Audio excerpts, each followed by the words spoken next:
ഇന്ന് നമുക്ക് കോളിഫ്ലവറും പൊട്ടറ്റോയും സോയാബീനും കൂടി ഒരു മസാലക്കറി തയ്യാറാക്കിയാലോ.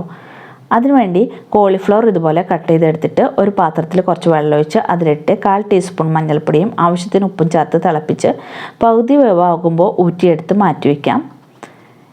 ഇനി പൊട്ടറ്റോ അങ്ങനോടെ തന്നെ കുക്കറിലിട്ട് വെള്ളമൊഴിച്ച് വേവിച്ച് അത് തൊലി കളഞ്ഞ് കട്ട് ചെയ്ത് വെച്ചിട്ടുണ്ട്.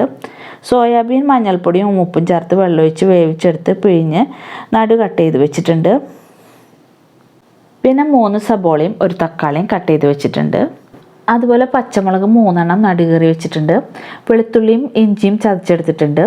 ഇനി ഒരു ചീനച്ചട്ടി അടുപ്പിൽ വെച്ച് അതിലേക്ക് മല്ലിപ്പൊടി 1.5 ടേബിൾ സ്പൂണും മുളക് പൊടി 1/2 ടേബിൾ സ്പൂണും ചേർത്ത് ഒന്ന് ചൂടാക്കി മാറ്റി വയ്ക്കാം. ഇനി മസാലക്കറി തയ്യാറാക്കാനായിട്ട് ഒരു ചീനച്ചട്ടി അടുപ്പിൽ വെച്ചിട്ടുണ്ട്. ഇതിലേക്ക് 2.5 ടേബിൾ സ്പൂൺ വെളിച്ചെണ്ണ ഒഴിച്ച് കൊടുക്കാം. ഇനി ഇതിലേക്ക് സബോള ഇട്ട് കൊടുക്കാം.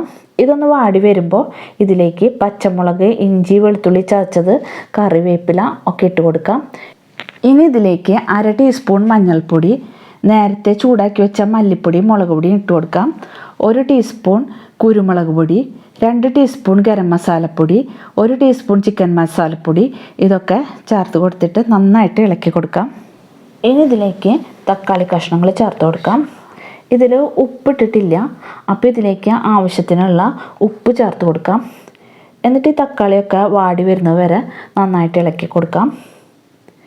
ഇനി ഇതിലേക്ക് സോയാബീൻ, പൊട്ടറ്റോ, കോളിഫ്ലവർ ഒക്കെ ഇട്ട് കൊടുക്കാം.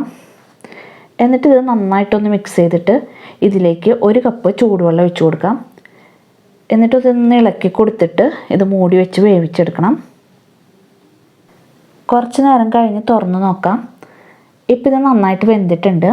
മസാലയൊക്കെ ഇതിൽ നന്നായിട്ട് പിടിച്ചിട്ടുണ്ട്. ഇതിപ്പോൾ ഒരു റോസ്റ്റ് പരുവായിട്ടാണ് എടുക്കുന്നത്. കറിക്ക് ചാറ് വേണമെന്ന് വെച്ചാൽ ചൂടുവെള്ളം കൂടുതൽ ചേർത്താൽ മതി. ഇനി ലാസ്റ്റ് ഇതിലേക്ക് മല്ലിയില വിതറി കൊടുക്കാം.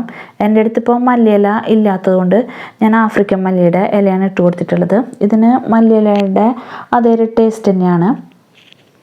ഇതിട്ട് കൊടുത്തിട്ട് ഒന്ന് ഇളക്കിയതിന് ശേഷം മൂടി വെച്ച് ഗ്യാസ് ഓഫാക്കാം. ഇത് ചോറിനും ചപ്പാത്തിക്കും പത്തിരിക്കും ഒക്കെ കൂട്ടി കഴിക്കാൻ പറ്റിയ നല്ലൊരു ഡിഷാണ്.